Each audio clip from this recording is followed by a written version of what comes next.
Hi guys, I'm Shmee. Hello and welcome back to the channel where you join me today for something very special. So I'm here inside the showroom at Lamborghini Manhattan, part of Manhattan Motorcars here in New York City, where we're surrounded by some amazing cars, the likes of the new Huracan Evo, we've got a Huracan Spider rear-wheel drive, we've of course got the Aventador S Roadster, but I've come down to see the car that is underneath that cover behind me, the Lamborghini Centenario. This is one of only 20 coupes in the world, and today I've been invited to take that car out for a drive on the sunny streets of New York City. So I'm going to show you around it. Of course, we will get the covers removed in a second, and then it'll be my turn to experience what this is like. I cannot wait. Let's check out then the Lamborghini Centenario.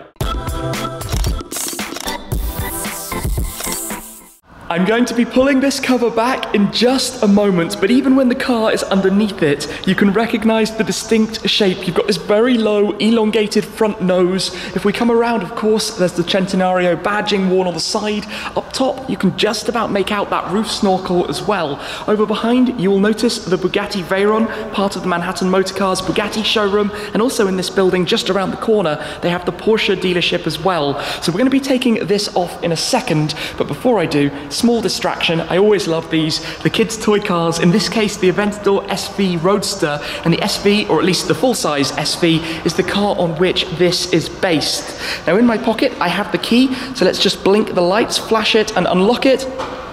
Look at that, can't wait to see this in a moment. And I think, well, let's do a small little teaser so that you can see the spec of this car. The exposed carbon fiber with the red accents, and look at the aggression around the front. Look at the design of this. Look at those red highlights, the calipers, the side skirts, the painted sections. Let's get some help though, just to pull this cover off completely so that we can have a full reveal of the Centenario. I'm gonna do this for you guys. I'm gonna reveal it. So let's pull these covers back then and see the full glory of the Lamborghini Centenario here at Manhattan Motorcars. Check that out, I haven't seen it before. You've actually got the satin carbon on the roof. Again, with the red accents, the red pinstripes that you can see over it. Let me pull this cover back to reveal it in all of its glory, and what a car this is. There we go then. I'm going to show you around in detail, but you just look at this thing.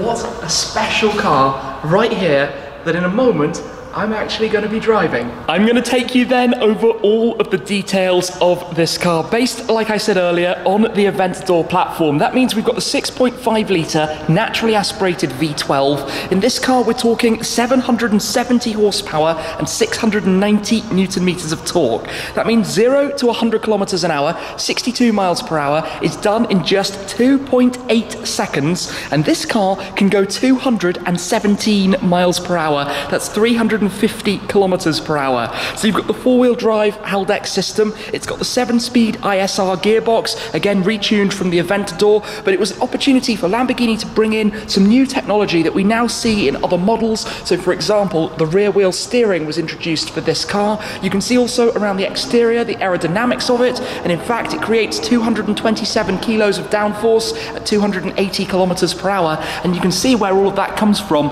if you just look at this bodywork, the design and the aero of it, particularly around here at the extended front splitter. You can see all of the vanes, the fins, and the air being directed and guided through the car. As you come around towards the side, you also have the Lamborghini light design right here, the narrower lights, but in traditional Lamborghini fashion with that Y shape, which again you spot just about everywhere you look. Of course, the bodywork is entirely carbon fiber on this car. You've got these large side openings for the cooling, for the airflow through to the radiators to cool that engine back there. Beneath this new look to the rear, you've got the glass panels on either side, the tiered decking up the center, but you can just spot there the V12 with the plaque that says the firing order of the engine as well. You can see the exposed suspension components, but that is a ginormous engine that sounds phenomenal when it fires up and you hear the sound through the exhaust tailpipes here in the middle. Again, look at that design, the triple pipes, the smaller one in the center flanked by the two others. You've got this tail light kind of separate parts but mimicking the effect of going all the way across. Again, the Y-spoke style that you see around towards the sides. You've got an active spoiler here that raises and lowers, a double-tiered spoiler, as you can see, some openings for airflow to come through it. But the design back here, at the time it was launched back in 2016, only a few years ago, I think this was the most aggressive diffuser on any road car. And just look at how exposed those wheels are. The huge tyres around the side, more openings, cooling. This is actually really cool to take a look at up close. What a car then, a Lamborghini hypercar, the Centenario. Centenario itself literally meaning the 100th anniversary of what would have been Ferruccio Lamborghini, the company's founder, his 100th birthday. Just to unlock it to show you the interior, the company itself founded in 1963, with doors Lamborghini style opening upwards. You're greeted by the Centenario plaques there on the side plates. In the centre, you've got a 10.1-inch display. This was, again, more technology being introduced into the car that hadn't actually been on previous models of Lamborghini. Then inside, you've got the fixed carbon seats. You've got this unique design for them as well. What a place this is. Aventador, everything. It was, I think, that really defines a Lamborghini. Hardcore, crazy, wild. Look at those carbon fibre shift paddles. But this is the Centenario. This is one of only 20 of these in the world, and I cannot believe at the moment that we're about to, here we go, in fact, one of 20, not number one, that just means one of 20 in Italian. In a moment, we're going to be firing this up and taking it out. It is going to be time then for us to take a listen to how this car is going to sound on the startup, and I'm led to believe it is quite an intriguing process. So we'll be taking this in then and enjoying the sound of the V12 as it roars into life.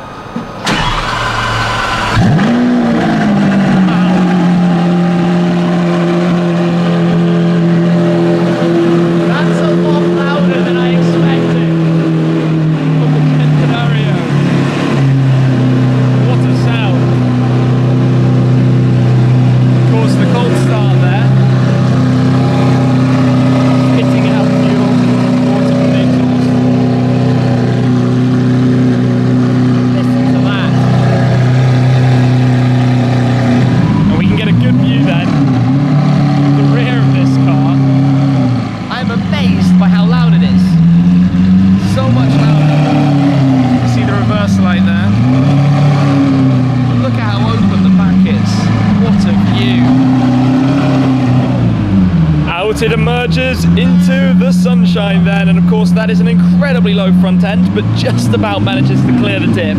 But look at the exposed carbon fibre with the sun on it. The sound of the car out here. This thing is spectacular, and in a moment I'm actually going to be driving this car, which seems moderately crazy. We are here, of course, inside New York City. There is a 918 just down there as well. But that is a serious piece of car amongst some of the smaller skyscrapers here. Then in a second I'm going to be experiencing myself. Here we go then, inside the car. Let me get belted up. We're idling away and you can hear the deep grumble of this, but take a moment just to chill and take this in. Lamborghini Centenario, digital display in front of me, full digital display at the centre as well. We've got the air conditioning on, which is very nice because it is very warm outside today. We have these lovely shift paddles. You go into gear with the press of that. We are currently in sport mode. If you go into Corsa, of course, it gets more firm. If you go into Strada, it gets a lot quieter. We also have a lift system, which is up. I'm going to turn off the electronic park brake and head on around this truck that's just loading in front of us. And the first thing, by the way, the steering with the four-wheel steer system in this car is very light and easy to maneuver, but I do not want to risk catching the car on this, so very delicately does it. My first bit of maneuvering in the Centenario, and here we go then. Listen to that. So just like an Aventador, one of the very best bits is the sound of the engine of this car. And wow, this is narrow. No pressure at all on my first little bit of driving. Okay, we are through the stressful bit.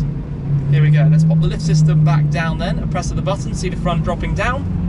Sitting in normal traffic in a car that is worth a couple of $1 million. So let me just engage my brain. We've got the M button to go into manual. Of course, like I said, we've got Corsa. We'll get to that in a moment. We're going to head on to the West Side Highway, which is, I guess, about as open as Manhattan ever gets in the sense of where you can actually drive. We're not going to be going flat out anywhere. We're in a city centre, but just having the opportunity to actually drive this car, of course, I can't thank the owner enough that this is possible, and of course Lamborghini here, Manhattan Motorcars. But in a second we'll be pulling away and experiencing what this actually sounds like when we get a little bit higher through the rev range. So off we go then. I've just noticed actually how the steering wheel basically has nothing to it. More traditional indicator stalk as opposed to newer Lamborghinis, which have lots of the buttons all over the steering wheel.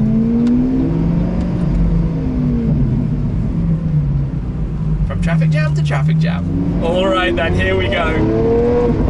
Wow, the cracks you get when you shift up. And this is just in sport mode. Of course, everything gets much firmer when you pop it into Corsa. But first, little mile, we should take it relatively easy. Maybe just drop down a gear.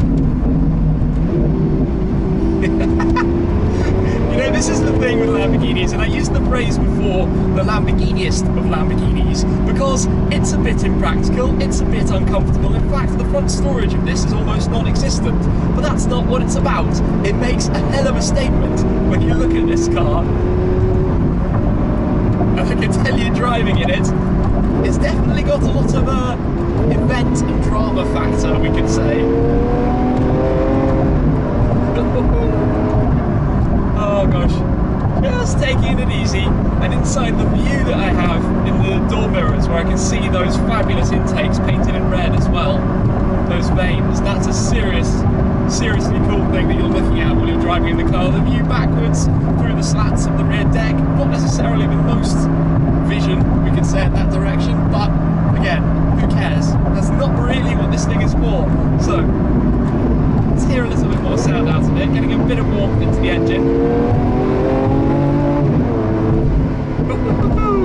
Now if we go into Corsa, this is where it all gets a little bit more aggressive. Shift times are reduced, it firms up, let's drop it down.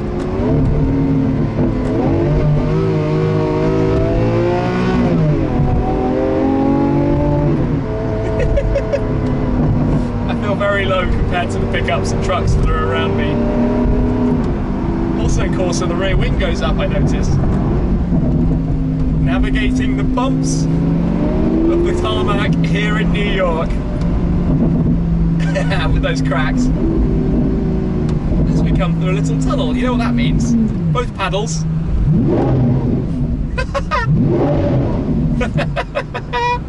Okay, I'm sorry for being a child, but it's not every day you're in a Centenario driving through a tunnel. Okay. Alright, back we go then.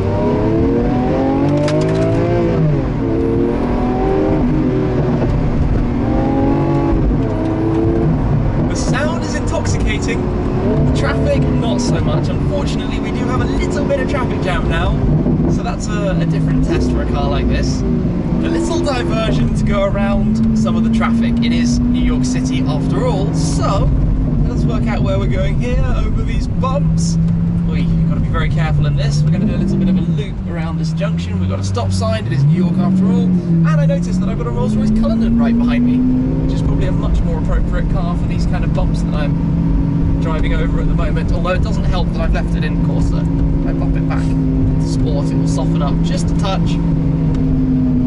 There we go, to the more familiar sights of the streets of New York City. Again, under a little tunnel.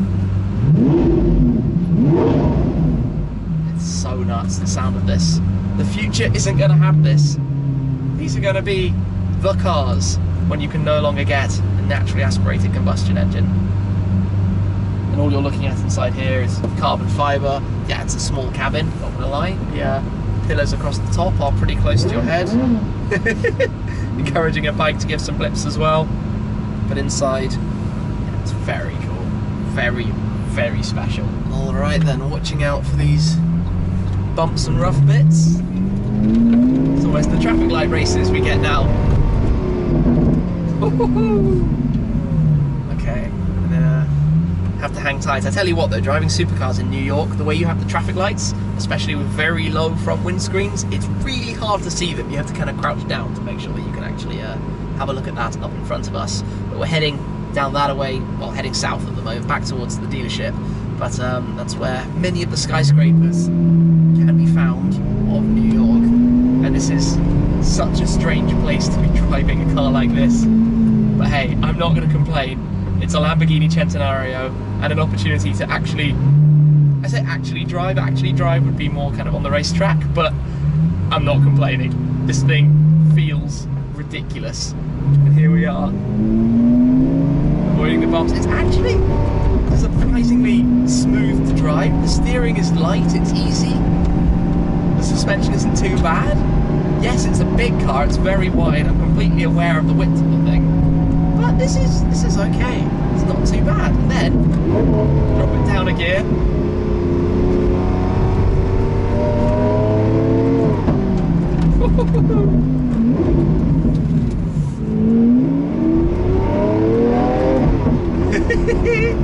There aren't many places that would be less appropriate for this kind of car than where I'm currently driving, through the famous concrete jungle, of which you can see a lot, of course, looking up in front. The skyscrapers looming. I think we can just about go through here, past the truck.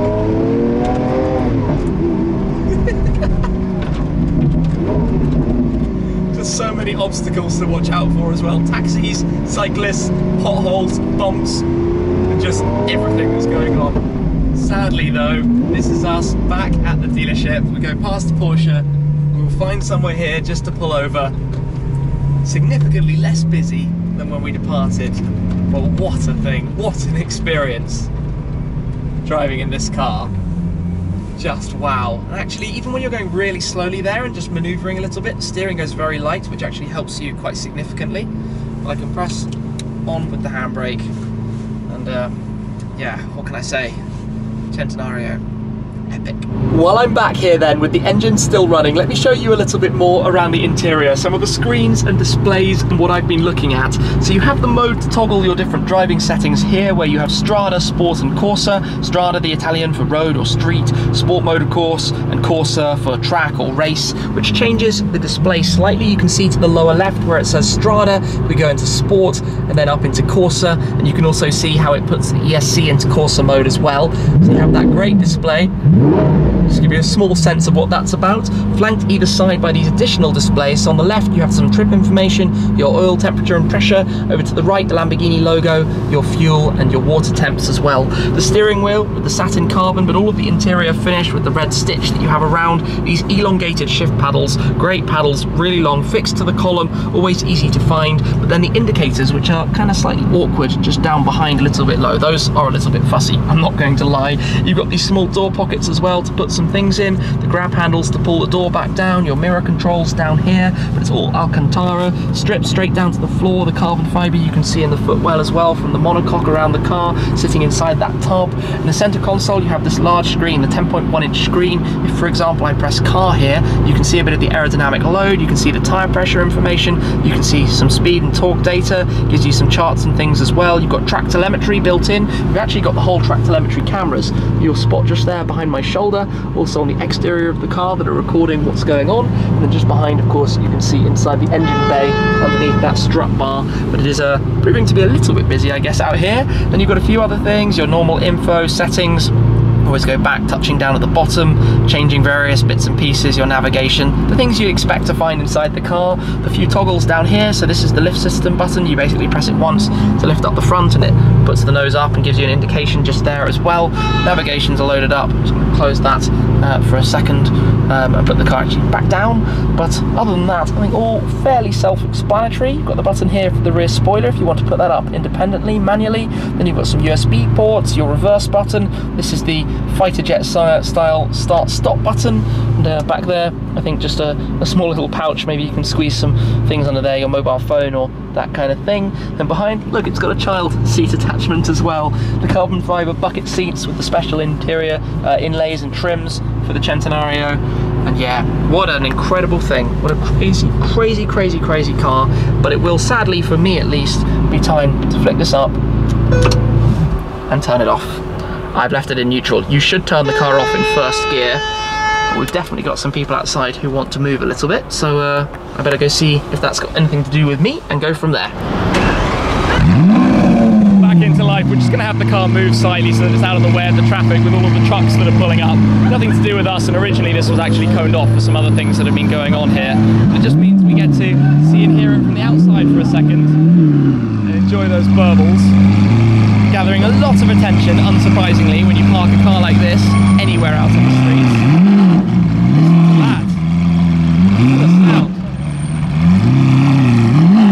That's actually incredible. It's so much louder than an Aventador. I'm amazed by that. Also, you can see the fans blowing through for the cooling. Wow. Okay, that's really cool. The exposed carbon fibre out in the sunshine really and truly just looks fantastic.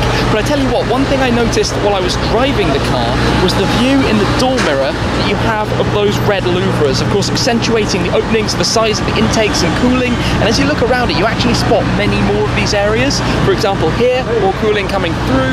As I alluded earlier, you have the roof snorkel up on the very top. And one of the things that Lamborghini did with these cars, and remember everyone was spec'd basically through ad personam, no two cars are the same, was encourage this contrast of gloss and satin carbon fibre. So you have that from the roof panel down through the A-pillars, also the door mirrors themselves are satin carbon, as opposed to the rest of the bodywork as you look around that's all glossy. At the back here you've also got these racing latches. This panel just unlatches and lifts off, saving weight. The car is about 55 kilos lighter than say the SV on which it's based, coming in at 1,520 kilos in total. The Centenario badge here, one thing I really like about this, if you take a close look at it, is that at either edge you have the bull horns. Of course, normally Lamborghini models like the Aventador, the Huracan, the Gallardo, the models from the past are named after fighting bulls, famous and successful fighting bulls. The Centenario has a slightly different aspect to its name, being the 100th birthday, so to speak, of Ferruccio Lamborghini, but still incorporating the bull elements that you have there. But also just coming around, you've got these openings here, for example, on the outer cards of the door. You've got those openings around the sides of the headlights. All of the aero work that you can see when you start to look at this in a little bit more detail. Up front, you've got those nostrils as well, airflow coming through that keeps the front planted down towards the ground.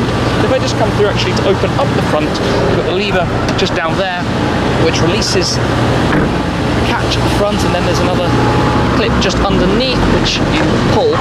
Here you've got a tiny little storage space because of course the airflow is coming through. It actually opens up as it gets deeper down, but this is not exactly a car that is built for the most of practical purposes, we could say. In any case though, that being carbon is very light. Just give it a click down into place. This car though, certainly something. What an experience it has been coming here today and having an opportunity to actually drive a Lamborghini Centenario with Manhattan Motorcars. We're just outside the showroom here, Lamborghini Manhattan. Like I said, it's proved to be pretty busy today. They've got this huge facility, including the rooftop actually, up at the very top. There's some filming going on, hence all of the trucks that are actually around. But I've had an epic time, and I hope you've enjoyed this video. Like I said earlier, a huge thanks to the owner of the car, to the dealership, to the team here who made this possible. This was a car I'd never previously driven, but now, well, bucket list dream, right? Lamborghini Centenario. Anyway, that is it this time. Thank you very much for watching. I'll pop the links down below to Manhattan Motorcars if you'd like to go and check them out. That's it for now, and I will see you again very soon. Cheers!